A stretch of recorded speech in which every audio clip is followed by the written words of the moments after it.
7h30. Hora de chamar João Vanderlei, que hoje vai trazendo os destaques do esporte. João, bom dia, bem-vindo. Bom dia para você, tá Fábia. Bem? Tudo bem? Final de semana tranquilo? Perfeito. E eu tô vendo essa árvore mais bonita ainda. Tá bonita. Tá muito bem Convidativa para o pessoal mandar seus presentes. Não precisa mandar para mim não, tá? Sexta-feira o João queria presente, gente. Mas tá aí, fica o convite para todo mundo que quer ser solidário, quer aproveitar esse clima natalino para encher a nossa árvore desses presentes para menino e menina, para a gente poder fazer o Natal de muitas crianças mais felizes. Vamos para o esporte. Verdade, vamos falar de esporte, vamos falar do Clube do Remo, porque o Pedro Rocha está celebrando, além do acesso, a artilharia da Série B do Campeonato Brasileiro, mas ainda está com um futuro incerto para o ano que vem. Vamos acompanhar como anda essa negociação com o atacante azulino. Pedro Rocha ainda está em êxtase pelo acesso do Remo à elite do Brasileirão. Na verdade, a gente está caindo a ficha, né, do que a gente conquistou, daquilo que a gente fez esse ano. Então, assim, aos poucos está caindo a ficha, né, cara, recebendo muitas mensagens, encontrando torcedores que, cara, agradecendo por tudo. Então, isso é só com o tempo aí que a gente vai ter essa dimensão, né, do que essa camisa representa. Então, muito feliz por tudo isso. Bom, o certo é que as comemorações pela volta à Série A foram intensas. Pedro Rocha, inclusive, precisou usar um disfarce em meio à multidão na aldeia Cabana, em Belém. Como estava cheio, muita gente, eu não sabia como ia, né? Porque estava sem segurança para a gente poder subir no trio. E aí uns amigos meus falaram, cara, amarra uma camisa na cabeça assim, fica só com o olho para fora para tentar dar uma, né? Aí eu botei a camisa até tirar uma foto assim. Aí daqui a pouco o segurança veio e me ajudou a subir. Mas foi uma loucura, tava cheio de gente lá, tava bonita a festa. A torcida do Remo foi realmente um diferencial nessa campanha da Série B. O clube teve a terceira maior média de público pagante na competição. E isso só em jogos como mandante, no Mangueirão e no Baenão. Mas fora de casa, também teve apoio em massa para o time azulino. O torcedor foi peça fundamental, né? Principalmente nesses jogos fora também, em casa nem se fala, o torcedor compareceu sempre. E fora também, né? A gente sabe que o apoio deles é fundamental para a gente, nos jogos praticamente todos. Nos de Goiânia, principalmente, estava sempre muito lotado. Então o torcedor, ele estava com saudade desse momento, né? De poder torcer, apoiar de verdade. E aqui também a gente só comprovou isso, né? Jogando aqui em Belém, o estádio sempre cheio. Outro fato que marcou a caminhada azulina foi a fé. A imagem de Nossa Senhora de Nazaré se fez presente com os jogadores, na arquibancada, com a torcida e até no gramado, logo depois da vitória em cima do Goiás, que decretou o acesso. O poder da fé que faz isso, né? Transforma as coisas em milagres. Então, sem dúvida, aí a gente sentiu essa energia junto com o torcedor também e acabamos conseguindo esse feito. Além de ajudar o Remo a retornar à Série A depois de 32 anos, Pedro Rocha quebrou outro jejum do clube. Desde 1984, com o Dadinho, que o Leão não tinha o artilheiro de um campeonato brasileiro. E individualmente falando, essa foi a melhor temporada em números do atacante. Quando cheguei aqui, como falei, a gente sempre projeta, mas nunca imagina assim que vai ser dessa forma e com acesso, né? Então acho que esse ano foi junto com o acesso para coroar todo esse trabalho. Pedro Rocha tem contrato até o dia 15 de dezembro. O atacante já despertou interesse de outras equipes, inclusive do exterior. O destino ainda é incerto. Mas independentemente da decisão que for tomada, ele não esconde a gratidão de ter defendido as cores do Remo em 2025.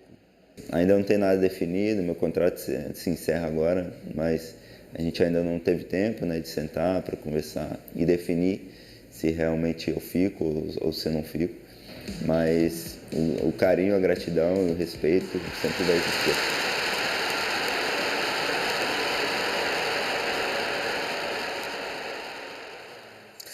É impressionante como o Pedro Rocha conseguiu recuperar o futebol na sua carreira dentro do Clube do Remo, né? Ele que antes, ainda quando estava no Fortaleza, teve lesões sérias nos joelhos. Antes do Remo, no Criciúma, não tinha ido tão bem jogando a Série A do Campeonato Brasileiro, era um ano pós-lesão. E no segundo ano pós-lesão, justamente no Leão, o futebol dele volta de uma maneira espetacular, né? Mesmo no Campeonato Paraense, onde ele não foi tão bem, ele conseguiu fazer alguns gols e dar umas assistências e foi um dos principais jogadores da temporada.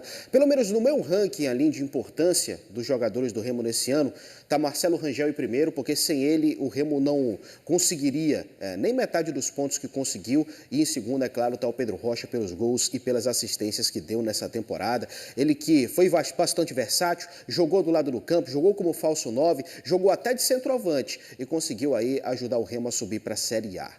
E o torcedor fica pensando, Pedro Rocha fica? A situação que está de momento é a seguinte, tá? Ele está avaliando as opções, é natural. O cara acabou de ser artilheiro da Série B do Campeonato Brasileiro, tem equipe de Série A interessada no Pedro Rocha, jornalistas lá de São Paulo estão falando de um interesse do Corinthians, interesse que já vem desde da metade do ano, quando São Paulo também estava de olho no Pedro Rocha, quando ele era destaque da segunda divisão. O Clube do Remo hoje tem aí uma oportunidade de igualar qualquer tipo de proposta que o Corinthians pelo menos fizer, porque lá a situação não está boa em São Paulo. Inclusive, o Corinthians tem um transfer ban. Se contratar o Pedro Rocha, e se quiser registrar hoje, não pode, por exemplo. Então, vamos ver como é que vai ficar essa situação. O Pedro Rocha também tem propostas do futebol internacional, mais especificamente de países do leste da Ásia, que é um mercado também financeiramente muito forte. Inclusive, o Maxwell está lá na Indonésia, fazendo gol a rodo, né? Aqui em Belém não foi tão bem, né? Mas lá na Indonésia está indo bem. Então, essa é a situação do Pedro Rocha. O técnico Guto Ferreira, nesse momento, ainda não há uma oficialização na renovação do contrato, mas tudo indica que isso vai acontecer. Inclusive, eu acabei encontrando ontem, aqui, topando na rua, com um membro da comissão técnica do Clube do Remo. Ele falou o seguinte, eu perguntei, né? E o Guto vai ficar? Ele falou, olha, ainda não está oficializado, mas ele já está trabalhando no projeto do ano que vem. Então, já é um bom sinal. Verdade. Já é um bom sinal, Fábia. Antes da gente seguir, uma outra informação rápida aqui, mas também muito importante. O Remo e o Paysandu vão ganhar, através de um acordo com uma mineradora, 10 milhões de reais para adiantar a construção do CT. Do Paysandu já está bem adiantado, né? Inclusive, havia uma estimativa dada pelo Marcelo Santana, o novo executivo de futebol do Paysandu, de até o início de abril, comecinho ali da Série C do Campeonato Brasileiro, o Paysandu, além dos 2 campos que já tem, já ter a estrutura, pelo menos básica, tá? De academia, para receber ali os jogadores, porque hoje o Paysandu faz parte da preparação do dia na Curuzu e tem que se deslocar até Águas Lindas. Então, por exemplo, perde esse trabalho de ativação da musculatura na academia e acredita-se que isso pode até ter sido um dos motivos para tantas lesões do Paysandu na temporada, né? Porque acaba sendo perdido esse trabalho. Então, Remo e Paysandu vão ter esses 10 milhões para adiantar a construção do CT, porque agora é outro nível. O Remo está puxando, inclusive, o seu rival por conta desse acesso na Série A do Campeonato Brasileiro para conseguir aí essa estruturação, porque o futebol paraense, nesse quesito, está muito atrasado. Vamos seguindo, falando ainda de futebol e de muita comemoração. Libertadores da América, a torcida do Flamengo aqui em Belém fez uma baita festa, né? Em vários pontos da cidade, a torcida do Flamengo e também do Palmeiras acompanharam atentas a partida, mas no final, quem fez a festa foram os rubro-negros. Vamos acompanhar. Horas antes do início da partida que valia a decisão da Conmebol Libertadores, as torcidas já lotavam vários bares da capital. Flamengo e Palmeiras se enfrentaram no Estádio Monumental em Lima, a milhares de quilômetros de Belém. Apenas uma questão geográfica diante do amor das torcidas que movimentaram a cidade. Para mim não tem distância. O que importa é que estou reunindo com os amigos aqui e torcendo pelo Verdão. Quem não pode ir, assiste aqui mesmo, aqui no Brasil mesmo. Empolgação mais que justificada. Protagonistas da principal rivalidade do futebol brasileiro nos últimos anos, alviverdes e rubro-negros voltaram a decidir um título de Libertadores depois da final de 2021, que terminou com o título do Verdão. Mas esta flamenguista estava confiante e já tinha até escolhido o cardápio do almoço de domingo. Amanhã a gente vai almoçar porco assado, já até botei botei para descongelar. Para garantir um lugar confortável e acompanhar todos os detalhes do jogo, a família da Gisele precisou se organizar. Até o cachorro foi junto torcer. Minha prima veio, chegou 3 horas, chegou mais cedo, já aguardou a vez e fomos chegando todos depois. A família toda é flamenguista, até o pet. Por aqui, quem demorou um pouco mais a sair de casa teve que encarar uma fila de espera. Chegaram cedo, ainda falta mais ou menos 1 hora para o início da partida e o estabelecimento já está lotado. Estamos esperando se vamos conseguir entrar. De olho na movimentação de torcedores e, é claro, no faturamento, vários estabelecimentos se prepararam para esse jogaço. Um exemplo é esse aqui, que apostou na democracia para atrair um maior número de clientes, independente do time. A gente se preparou bastante para esperar. Essa galera que vem aqui sempre faz muita festa. As duas torcidas são muito bem-vindas aqui. É um bar democrático. Claro. E por falar em democracia, neste bar nós encontramos este casal. Ele palmeirense, ela flamenguista. E aí, como é que faz? Alguém vai ficar triste, né? Posso afirmar que tem menos palmeirense, mas a gente vai sair feliz, se Deus quiser. Você sabe que você vai ficar triste, né, amor? Nada que um beijo não cure.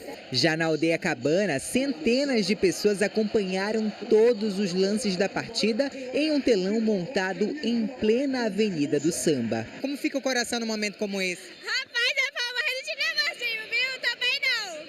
Essa ainda vai ficar chorando, rindo, depende do Palmeiras. Tem como explicar esse momento? Não, é único, é único.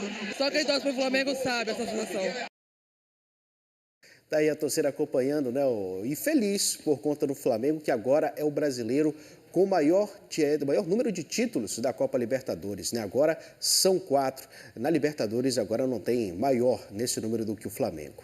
Vamos mudar completamente de assunto, Fábio, porque é o seguinte, vamos lá para Castanhal, porque nesse final de semana teve o torneio de pesca esportiva e o Noriel Magalhães já está aqui com a gente para falar sobre isso. Bom dia para você, Noriel. Bom dia, Noriel.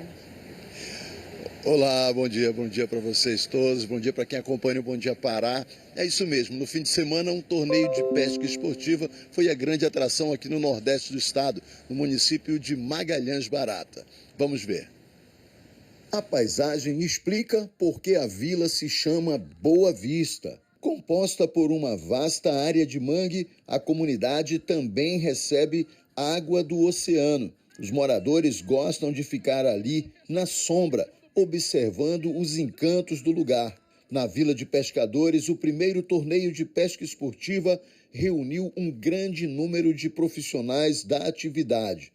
Alguns bastante experientes, outros nem tanto. Sem conseguir pescar nada, a equipe do Vinícius foi a primeira a desistir da prova. O que a gente vê não é pelo peixe, é pela diversão, né? Então, foi divertido, foi tudo certo, foi bacana, foi legal. Deu pra nós tirar uns peixinhos. Mas isso é verdade ou é história de pescadores? É verdade. Um dos objetivos dessa competição é incentivar a pesca artesanal, uma prática recomendada pelos órgãos ambientais por não ser predatória. O gestor do município também se arriscou na pescaria, mas depois de algumas horas só fisgou um pacamum pequeno.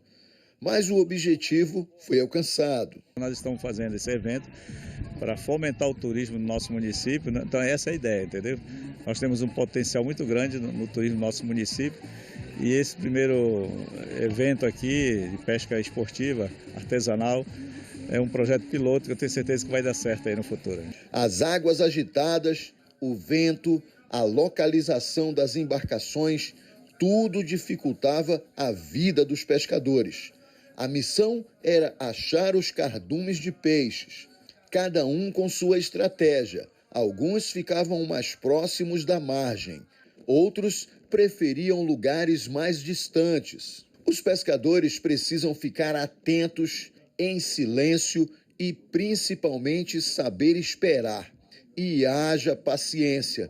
Depois de horas nas águas, esta dupla conseguiu capturar um bagre de 4,5 kg e eles estavam otimistas para vencer a prova. Além de valorizar a principal atividade econômica de Magalhães Barata, a prova é um incentivo ao turismo voltado para a pesca esportiva no município.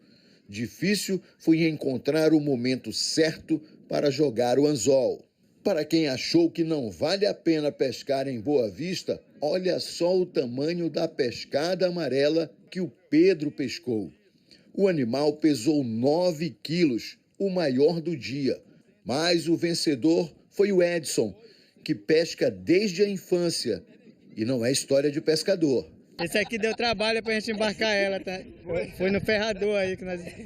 Isso aqui deu trabalho. Foi trabalho mesmo, né? Deu trabalho, mas tá aí a vitória. A alegria do pescador é quando ele puxa um peixe desse, é uma alegria muito grande. É isso, muito bacana. Muitos pescadores lá conseguiram, né, capturar aí a tão sonhada pescada amarela, tamanho grande. E é uma espécie que agora está assim em grande proporção, circulando lá pelaquela área. Então o pessoal tem pescado bastante lá. A pescada amarela é o principal peixe desta época naquela região. Essa atividade pesqueira, ela ocorreu na reserva extrativista Mãe Cuinarana, que é uma área grande de proteção ambiental que existe ali em Magalhães Barata. O bacana de lá, Fábio e Gustavo, é que de lá você tem uma boa vista mesmo. Você consegue enxergar a cidade, né, a vila lá de Marudá, do outro lado do rio, e também a cidade de Marapanim, um pouco mais à frente. Então, uma região assim muito bonita mesmo, muito bacana para a prática da pesca esportiva e também de outras atividades esportivas aquáticas. Agora, interessante também é esse peixe depois da prova. Depois eu conto para vocês. Muito bom.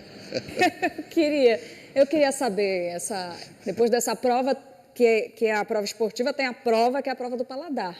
Que aí você aproveita, faz aquela pescada fritinha, coloca um açaí de acompanhamento. Um limãozinho assim em cima, uma farinha. O pessoal de Bragança chama de avoado. Fazer Avoado, tem um avoado, verdade. Ai, maravilha, Noriel. Fala aí.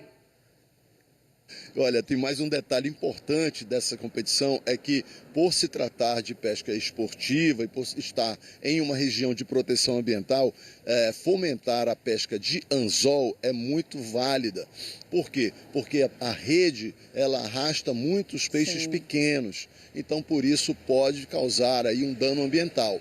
Então, quando o pescador fisga, pega lá um peixe pequeno, ele solta, devolve para que ele continue crescendo, né, para servir outra pessoa mais tarde. Então, essa prática ela é muito interessante, que é a pesca artesanal, que tem que ser mantida na nossa região como proteção das espécies. Isso, Noriel, é importante a gente reforçar que estamos falando de pessoas que trabalham e vivem da pesca. A pesca, ela faz parte da cultura do povo paraense, do povo da Amazônia. Transformar isso em esporte é também incentivar, chamar atenção, dar luz à necessidade de apoio a essa classe de trabalhadores, que são os pescadores. Então, que bom que eles estão, além de trabalhar, além de pescar como ofício, pescando também aí como parte de uma diversão, de algo que vai proporcionar um alimento, uma reunião também após esse período esportivo, como o Noriel bem pontuou, que é a parte de degustar esse pescado aí que foi capturado durante esse período de competição. E é isso, que bom a gente ter esses momentos aqui dentro do nosso esporte também, mostrando algo que é tão paraense, que é tão amazônico, que é a pesca. Noriel, obrigada pelas informações, gostei de ver e parabéns ao povo de Magalhães Barata, a região que eu sou louca para conhecer e que tem essa atividade pesqueira intensa. Obrigada, Noriel, até a próxima. E aí, João, gostou? Gostei bastante. Ainda não conhecia essa parte dos Magalhães. De comer o peixe. Eu gostaria de estar lá. Eu ia acompanhar e ia torcer para pegar muito peixe, para os pescadores pescarem bastante, e depois eu ia me deliciar bastante. Próximo aqui marcar essa pauta, Noriel. Nos avisa. Mensagem, tá? Avisa. É isso, João. Você volta daqui a pouquinho. Daqui a pouco eu volto para falar de remo. Vamos falar também de voleibol e basquete na sequência. Oba, beleza, combinado. Até já. Tchau.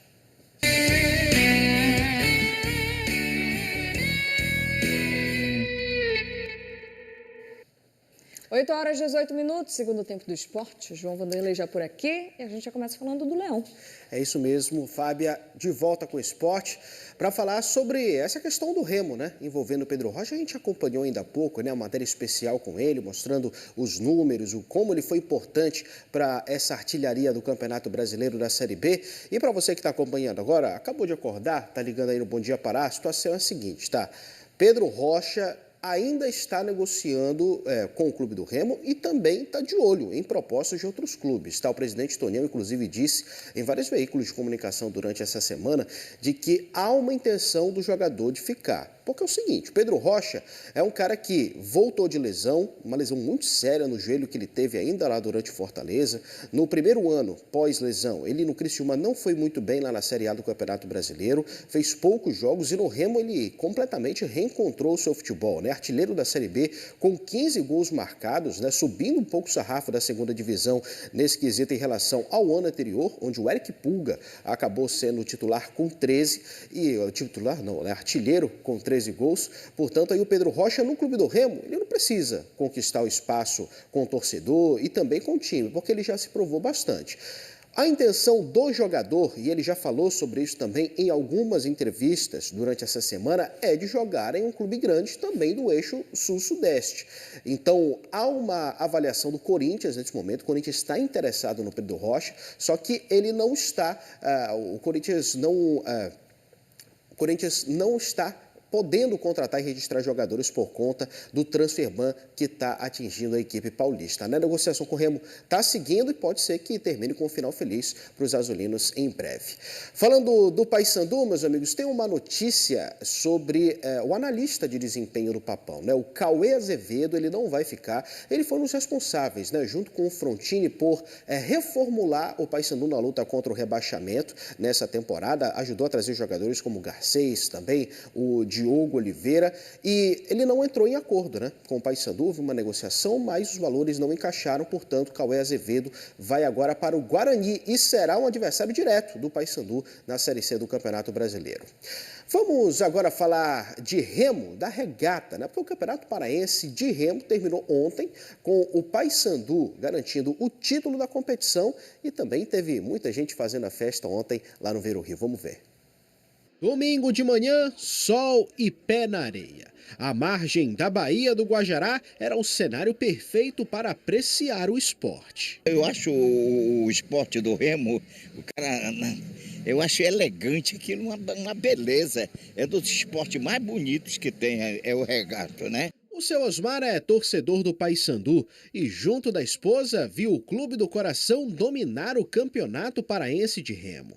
Na quarta e última regata do ano, o título na categoria adulto já estava garantido. Apenas a categoria júnior estava em aberto. Mas na prova final, contra o Clube do Remo, Ana Gabriela Barbosa e Emanuele Ribeiro venceram com folga e garantiram o título. É muito bom, né? A gente vem treinando todos os dias, dando o nosso melhor para chegar aqui, a gente fazer bem. Muito importante e é uma sensação inexplicável medalhar. Ganhar em primeiro lugar, querer mais e treinar mais sempre. Qual o teu objetivo, assim, valendo com o esporte? É chegar nas Olimpíadas. Próximo ciclo? Se Deus quiser, estou tentando para isso. Com grandes ambições, a família tem que estar junto. E o abraço da mãe simboliza o orgulho e o apoio para a filha. Todas as regatas eu estou aqui para prestigiar. E graças a Deus só vitória, me sinto muito alegre por isso. E ao final do evento, quem se deu bem foi o Paysandu, que se consagrou heptacampeão paraense. Nós somos heptacampeões hoje. Então hoje nós já viemos para a regata com o título ganho. Mas de qualquer maneira, até este momento, o Paysandu ganhou todos os páreos. Já foram corridos 5 páreos e o Paysandu ganhou todos. E nós esperamos ano que vem partimos para o octa. Então o Paysandu na regata ele é imbatível. E apesar do Paysandu ter conquistado as outras 2 categorias, no Master, a Associação de Remo Guajará surpreendeu e venceu o título pela primeira vez. O que representa esse título para você? É tudo, é o máximo. Depois de 20 anos que eu estava parado, depois de 20 anos eu tornei a levantar um troféu. Só que na turma foram 8, no Remo foram 2, no Paysandu 1 e agora mais 1 na Guajará. É o máximo. E mais importante que qualquer competição é fazer do esporte um instrumento de união. Pai, mãe, filhos, avós, todos juntos estavam no mesmo barco e remaram em família em uma das regatas. Acordar já com a família, acordar no barco, remar junto, maravilha, uma maravilha. Mas assim, a Guajará, na verdade, é uma grande família. Ela já ultrapassou essa coisa do sangue, essa coisa, e nós estamos todos aqui juntos, comemorando essa grande vitória que é de todos nós. O Luiz Henrique.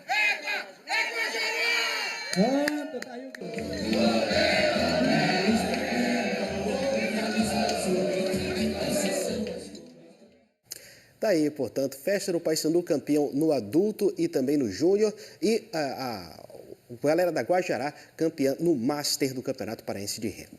Mudando de assunto, vamos falar de vôlei, Superliga B, porque a APAD começou bem a sua caminhada na temporada 2025 da Superliga B. Na noite do sábado, a equipe paraense derrotou o América de Natal por 3-0 lá no ginásio do SESI. As parciais fecharam em 25-22, 25-21 e 25-22. Mais de 500 torcedores estiveram presentes lá no SESI para acompanhar esse primeiro compromisso da equipe paraense na competição e empurrar, né, o time durante os 3 sets. E destaque para esse rally aí que durou 26 segundos no final do segundo set aí para a APAD, que venceu no terceiro com tranquilidade. A APAD volta à quadra no dia 6 de dezembro, às 6h30 da noite, quando vai enfrentar o Mogi Vôlei de São Paulo, fora de casa, em Mogi das Cruzes. Na sequência da primeira fase da competição, a APAD foi eliminada nas quartas de final pelo Montes Claros de Minas Gerais no ano passado. Essa é a segunda participação da equipe paraense, que ficou a um passo do acesso à elite do vôlei nacional.